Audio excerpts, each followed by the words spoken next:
किसी का कोई डाउट है बच्चों?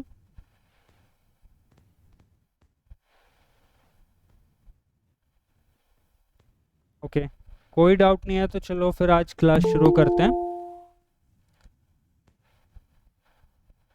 आज जो हम पढ़ने वाले हैं वो डायरेक्टिव ही पढ़ने वाले हैं, सी प्री प्रोसेसर्स में ही।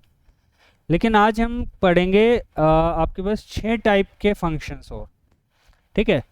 ज़्यादा मुश्किल नहीं है, मैं सबके नाम बताता हूँ। पहले सबसे पहले तो यहाँ आपके दो इफ़ डेफ है, आपके पास हैश इफ़ डेफ है ये।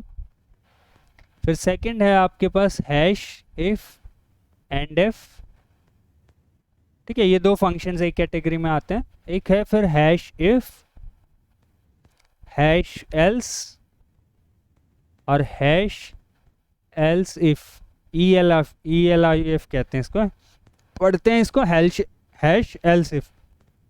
और एक आपके पास होता है हैश एंड इफ़, ठीक है। अब सबसे पहला जो काम है वो क्या है, मैं आपको बताऊं। पहला काम ये ifdef, ifndef और इफ़, ये तीनों जो फंक्शंस हैं इनको आप कंपेयर करो। मतलब इसको छोड़ दो एक बार, इन दोनों के लिए, इन दोनों को छोड़ दो। जब आपका इफ फंक्शन, जो आप लोगों ने इफ कमांड शुरू कर रखी है, वो आप इफ से स्टार्ट करते हो, यहाँ पे टेस्ट का एक्सप्रेशन देते हो, और फिर आप क्या करते हो, ब्रैकेट से ये बताते हो कि ये कहाँ पर शुरू होगा और कहाँ पर ख़त्म होगा, ठीक है। भाई यहाँ से शुरू हुआ, यहाँ पर एंड हुआ, this is starting, this is ending.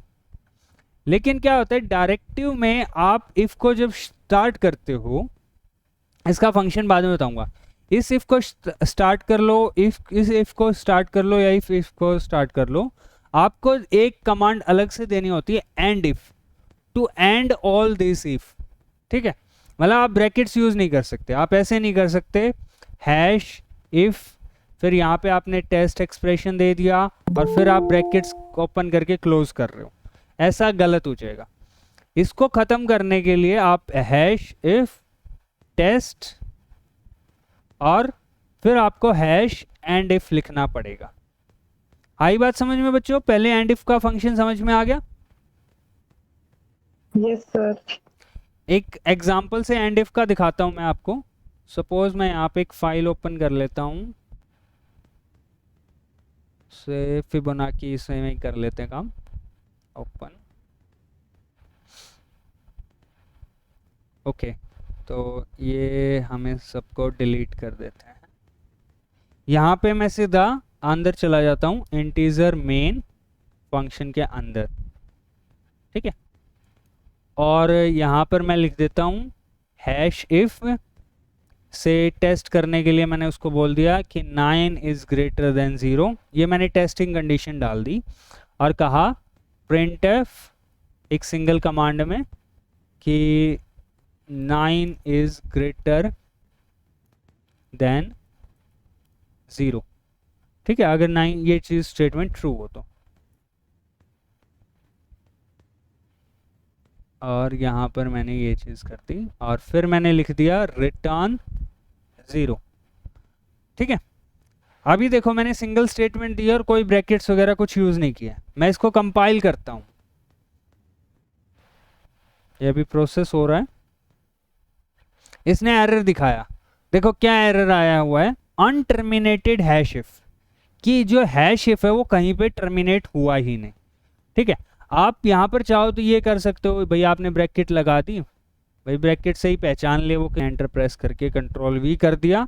अब कंपाइल करते हैं वही अनटर्मिनेटेड हैश इफ, तो इसलिए आपको यहाँ पर लिखना पड़ेगा हैश, यहाँ पर इसको वे से दोबारा से डिफाइन कर देते हो, डिफाइन पाई से 3.1412। अब इसको कंपाइल करते हो और रन करोगे तो आपके पास लिखा आ रहा है पाई इज डिफाइंड, मतलब आपका एल्स एग्जीक्यूट हो गया, ठीक है। आप इसको ऐसे भी यूज कर सकते हो अगर आप चाहो तो, कि इफ नॉट डिफाइंड पाई, मतलब अगर पाई डिफाइंड नहीं है, इसको यहाँ पे कट करके और यहाँ पर ये कह सकते हो, ये चेक करने के लिए होता है कि अगर आपका पाई डिफाइंड नहीं है तो आप लिख दो हैश डिफाइन पाई 3.1412 और एंड इफ के बाद यहाँ पर प्रिंट कर दो printf value of pi is equal to percentage F comma से पाई की वैल्यू, तो पाई की वैल्यू यहाँ पर आप लिख दोगे सो पी आई। ठीक है, अगर आपके पास पाई डिफाइंड नहीं है तो आप उसको डिफाइन कर दोगे, एल्स लिख दोगे पाई इज डिफाइंड और वैल्यू ऑफ पाई ये हो जाएगी। यहाँ पे इसको नई लाइन में लिख देते हैं हम। तो अभी देखो कंपाइल करते हैं और फिर रन करते हैं तो आपके पास खाली लिखा आ रहा है वैल्यू ऑफ पाई इज 3.141200। लेकिन अगर मान लो मैं पाई को ऊपर ही डिफाइन कर दूं, यहाँ पे भी डिफाइन कर दूं, डिफाइन पाई 3.141, मैं सिर्फ 141 डिफाइन कर रहा हूँ ऊपर। ठीक है, अगर नहीं डिफाइंड होगा तो 1412 हो जाएगा। अब देखो, अब अगर इसको कंपाइल करके रन करते हो तो आपके पास लिखा आ रहा है कि पाई इज डिफाइंड और पाई की वैल्यू है 3.141। आई बात समझ में बच्चों? तो इफ नॉट डिफाइंड और हैश इफ डिफाइंड क्लियर है आप लोगों को?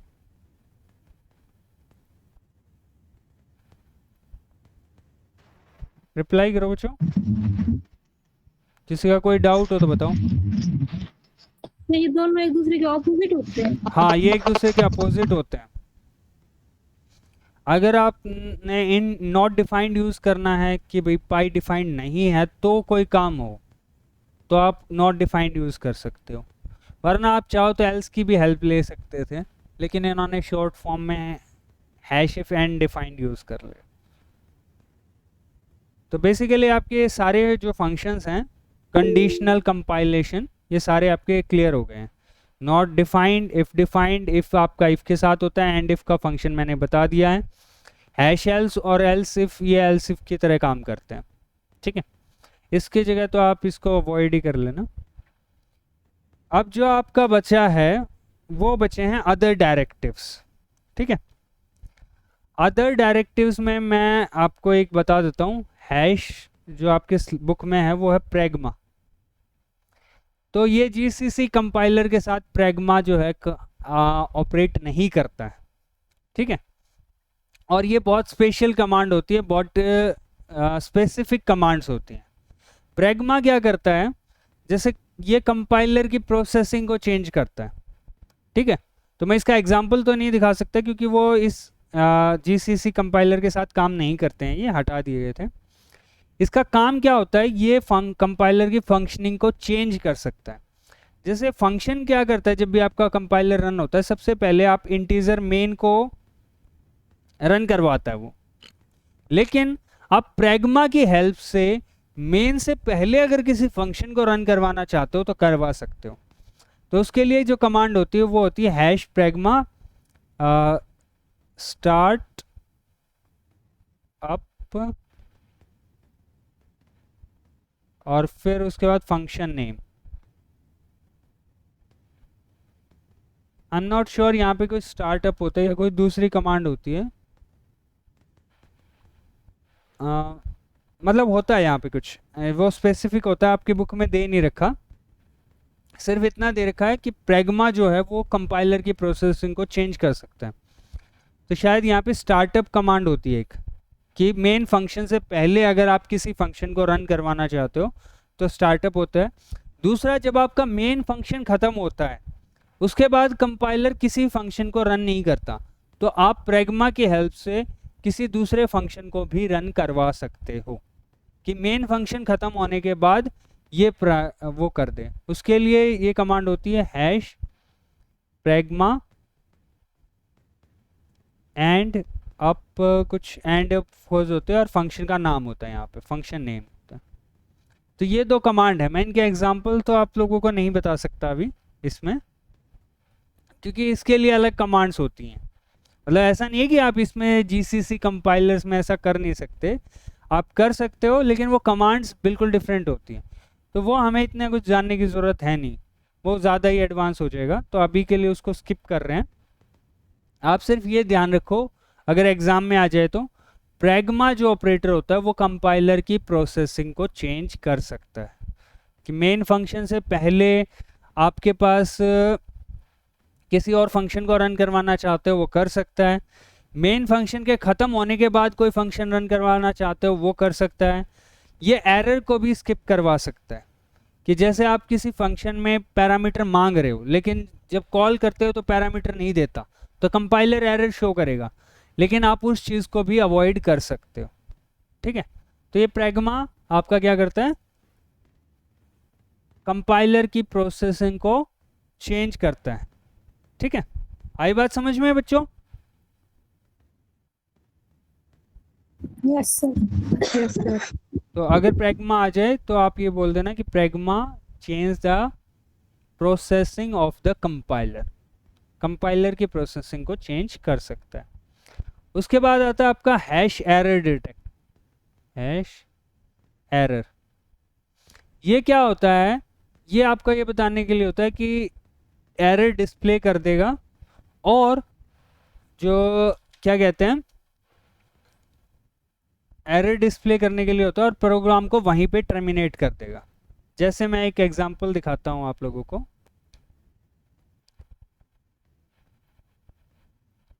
मैं यहाँ पे पाई को डिफाइन नहीं करता हूँ और एक hash if not defined not def P I, अगर पाई डिफाइंड नहीं है तो आप क्या प्रिंट कर दो, एरर पाई हाँ पाई इज नॉट डिफाइंड, ये एरर मैसेज आपको प्रिंट कर देगा पाई इज नॉट डिफाइंड, फिर हैश एंड इफ, और फिर आप प्रिंट कर दो प्रिंट एफ डिफाइन से, सपोज आप यहाँ पे करते हो वेलकम प्रिंट करना चाहते हो। ठीक है, तो अब क्या होगा, इसको आप कंपाइल करो पहले,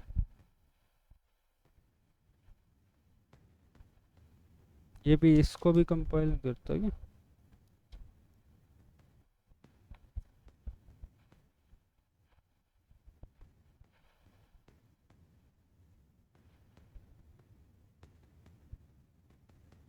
ओके, ये जीसीसी कंपाइलर इस एरर को भी नहीं लेता है, ये मैंने चेक नहीं किया था।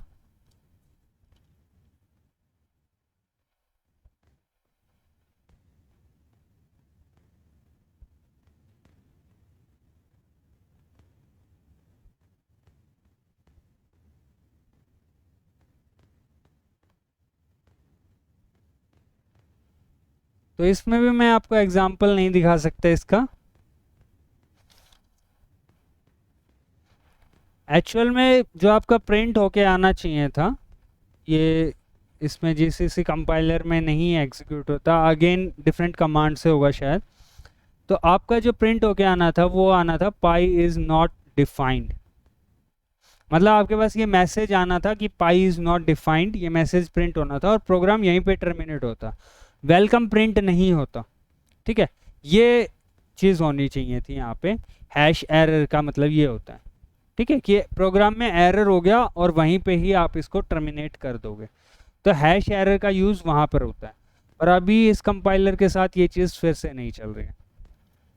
ठीक है, पर इसको याद रखना, अगर आपके पास हैश एरर आ जाए तो क्या करता है, बिना एग्जाम्पल के मैं सर्च करूँगा कि अगर कोई दूसरा तरीका होगा इस चीज़ को करने के लिए। ठीक है, आई बात समझ में बच्चों? Yes sir. यहाँ पर मैं इसका आउटपुट बता देता हूँ, इसका आउटपुट इस टाइप से आता, इसका प्रिंट होके आ जाता error pi is not defined, और वहीं पे ही ख़त्म हो जाता प्रोग्राम, ये वेलकम प्रिंट लिखा हुआ ही नहीं आता। ठीक है, ये मैसेज आ जाता और वहीं पे ही सर, प्रोग्राम टर्मिनेट। पाई को डिफाइन कर देते तब? पाई को अगर आप डिफाइन कर दोगे तो खाली वेलकम प्रिंट होगा, हैश डिफाइन पाई 3.14, लेकिन ये अभी कंपाइलेशन में फिर एरर दिखाएगा। अब एरर नहीं दिखा रहा है, वेलकम। अब एरर क्यों नहीं दिखा रहा है भाई? क्योंकि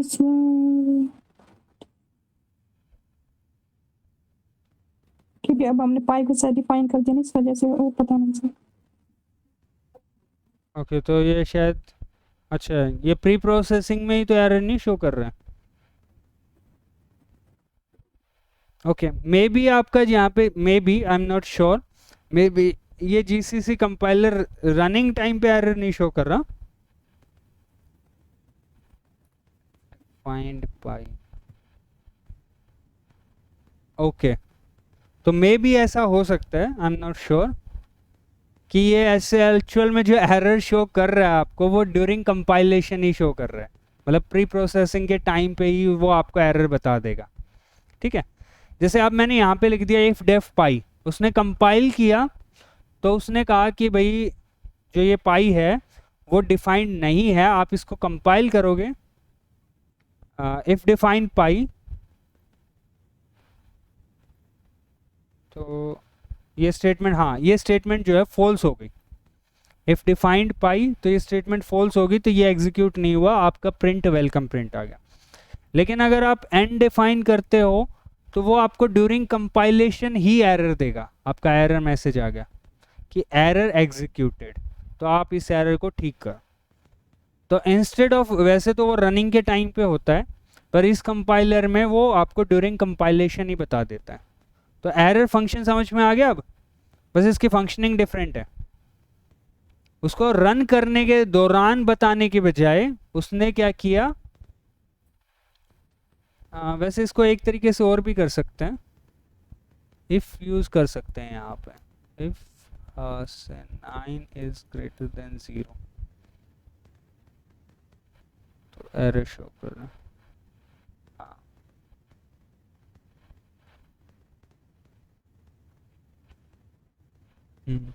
वही है, ये ड्यूरिंग कंपाइलेशन ही आपका एग्जीक्यूट करेगा। ठीक है, ये प्रोग्राम को तभी रन करेगा जब तक इसको कभी भी हैश एरर एनकाउंटर ना हो। ठीक है, तो इस तरीके से आप यूज कर सकते हो। आ गया एरर समझ में? किसी को कोई एरर में डाउट हो तो बताओ।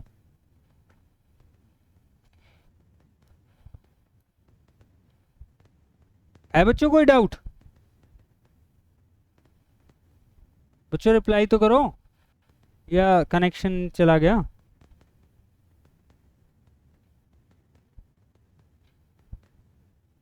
किसी को भी आवाज नहीं आ रही क्या? आ रही है सर, कोई डाउट नहीं है। ओके, अब जो लास्ट है, मैं आपको एक बार लास्ट बता देता हूँ, ये है आपका हैश। ठीक है, टोकन पेस्टिंग मैं आपको बाद में बताऊंगा, कल नेक्स्ट क्लास में पहले टोकन कर दूंगा, इतना ही टाइम है। पर ये हैश मैं आप लोगों को ज़रूर बताना चाहूँगा, ये बहुत इंटरेस्टिंग है। हैश कैसे इंटरेस्टिंग है उसका कारण देखो, हैश का यूज़ कैसे किया जाता है, जल्दी से देख लो। मान लो आप हैश डिफाइन प्रिंट ए को आप डिफाइन कर देते हो प्रिंट हैश ए, यहाँ पर हैश ए यूज़ कर लेते हो, तो देखो आपकी कमांड कितनी सिंपल सी हो जाएगी।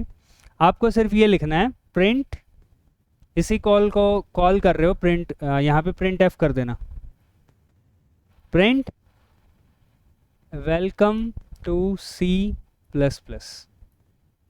ठीक है, और यहाँ पे सेमीकोलन लगा दो। अब देखो इसको कंपाइल करोगे, रन नहीं होगा, और अब जो मैं रन करके दिखाऊंगा आपके पास लिखा आएगा welcome to C plus plus. आई बात समझ में? अब मैं इसकी प्रोसेसिंग बताता हूँ कि ये कमांड कैसे इंटरेस्टिंग है। हैश जहाँ पर भी आपकी डेफिनेशन में एनकाउंटर होगा, मतलब आपने यहाँ पे लिखा है हैश डिफाइन प्रिंट ए, और उसको लिखा प्रिंट एफ हैश ए, तो हैश के बाद जो ए था उसको वो इन्वर्टेड कॉमास में कर देगा। मतलब क्या करेगा, जब रिप्लेस करेगा तो वो उसको ऐसे रिप्लेस कर देगा, प्रिंट एफ इन्वर्टेड कॉमास ए। तो हैश ए क्या करता है, हैश ए इसको इन्वर्टेड कॉमास के अंदर डाल देता है। अब जो आर्ग्यूमेंट आपने दिया हुआ है वो दिया हुआ है welcome to C plus plus. देखो ये पूरी लाइन आपने दी हुई है, तो ये पूरी की पूरी लाइन जो है प्रिंट एफ के अंदर इन्वर्टेड कॉमास के अंदर चली गई। मतलब ये कैसे हो गया, अब यहाँ पर सेस्ट स्लैश स्लैश स्टार, ये कमांड ऐसे एग्जीक्यूट हुई, प्रिंट एफ और इन्वर्टेड कॉमास के अंदर आ गया welcome to C plus plus, ठीक है। और ये आपके पास स्टार हैश, ये ऐसे कमांड एग्जीक्यूट हो गई। मतलब इस ए की जगह आप यहाँ पर कुछ भी लिखोगे वो इन्वर्टेड कॉमास में चला जाएगा। तो आप प्रिंट एफ कमांड को सिंपल ऐसे कर सकते हो, ठीक है। तो देखो ये एक वन ऑफ द बेनिफिट है, ऊपर एक बार ये डिफाइन कर दो प्रिंट एफ, और फिर आपको कुछ भी प्रिंट करना हो तो आप उसको ऐसे प्रिंट कर सकते हो, प्रिंट दिस, इन्वर्टेड कॉमास की ज़रूरत ही नहीं है, वो अपने आप इन्वर्टेड कॉमास को ले लेगा। आया हैश का समझ में फंक्शन? यस मतलब ये क्या करता है, हैश क्या करता है, हैश के आगे जो भी नंबर होगा उसको इन्वर्टेड कॉमास में डाल देगा। तो ये इन्वर्टेड कॉमा ए, मतलब अगर आप इसको ऐसे लिखते, सर आपकी आवाज नहीं आ रही। अब आ रही है बच्चा? आ रही है। अगर आप इसको ऐसे लिखते और कंपाइल करते, ठीक है, और फिर रन करते, तो देखो खाली ए प्रिंट हो रहा है। ये क्यों हो रहा है ए प्रिंट? क्योंकि अब ये वाला ए और ये वाला ए डिफरेंट है। यहाँ पर आप सिर्फ ये कमांड दे रहे हो कि सिर्फ मुझे ए प्रिंट करना है, लेकिन अगर आप इसको हैश ए लिखते हो तो अब ये ए जो है वो इसका आर्ग्यूमेंट हो गया। तो इन्वर्टेड कॉमा में ए और हैश ए में ये फर्क होता है। यहाँ पर ए को एज ए आर्ग्यूमेंट ट्रीट कर रहा है, और जब इन्वर्टेड कॉमास में लिखते हो तो वो उसको खाली एक वेरिएबल ट्रीट करता है, मतलब एक स्ट्रिंग की तरह ट्रीट करने लग जाता है, उसको एज अ आर्ग्यूमेंट ट्रीट नहीं करता है। तो आई होप सो ये क्लियर हो गया होगा। अब आपका हैज ए की अगर हम हैज को पीछे लिख दें यानी कि ए के बाद फिर वो फिर आपका गलत हो जाएगा बेटा, उसमें I hope so error he show करना चाहिए उसे। हाँ एरर है, hash is not followed by a macro parameter. Hash को आपको किसी न किसी मैक्रो पैरामीटर से ही फॉलो करना पड़ेगा, मतलब उसके बाद मैक्रो पैरामीटर ही लिखना पड़ेगा। अगर आप इसको ये कर देते हो हैश, मतलब ऐसे कर सकते हो आप इसको से हैश ए, इसको इन्वर्टेड कॉमास में फिर कॉमा बी, ठीक है। तो प्रिंट ए कॉमा बी जो करेगा वो क्या करेगा, यहाँ पर जब आप इसको आर्गुमेंट दोगे तो 9 की वैल्यू और 9 को जो है वो उसको प्रिंट कर देगा, पर इसमें आपको परसेंटेज डी देना पड़ेगा बीच में कहीं ना कहीं से। यहाँ पर आप इसको परसेंटेज डी दे दो तो अब वो 9 को प्रिंट कर देगा, welcome to C plus plus 9, ठीक है। तो यहाँ पे मैं इसको एक बार रिकॉर्ड